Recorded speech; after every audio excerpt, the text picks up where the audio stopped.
முருகன் 2 கையில கொடுக்கிறவரோ 4 கையில கொடுக்கிறவரோ 6 கையில கொடுக்கிறவரோ கிடையாது. 12 கையில தரக்கூடியவர். கேட்டவருக்கு கேட்ட வரங்களை அல்ல, நினைத்தவருக்கு நினைத்த வரத்தை விட அதீதமான நலன்களை வாரி வாரி வழங்கக்கூடியவர். அவர் 12 கையில கொடுப்பார், வாங்குறதுக்கு நமக்கு தான் 2 கை பத்தாது. அப்பேற்பட்ட வள்ளலாக விளங்கக்கூடியவர் முருகப்பெருமான். அவர் வள்ளல்னா பக்கத்துல இருக்கிற அம்மா சும்மா கிடையாது, அவள் வள்ளி. இவர் 1 கொடுத்தா அந்த அம்மா 2 கொடுங்கன்னு வாழலாம். அப்படி கணவனும் மனைவியும் போட்டி போட்டுக்கிட்டு நமக்கு கொடுக்க தயாரா இருக்கிறாங்க. வாங்குவதற்கு நாம் என்ன செய்ய வேண்டும்? அவரை நினைக்கணும். எப்படி நினைக்கணும்?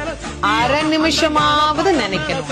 அரை நிமிஷம் எப்படி நினைக்கணும்? எனக்கு கொடுப்பாரு, எனக்கு கொடுப்பாரு, எனக்கு கொடுப்பாருன்னு நினைக்க கூடாது.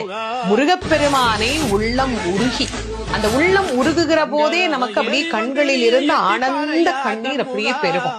அந்த கண்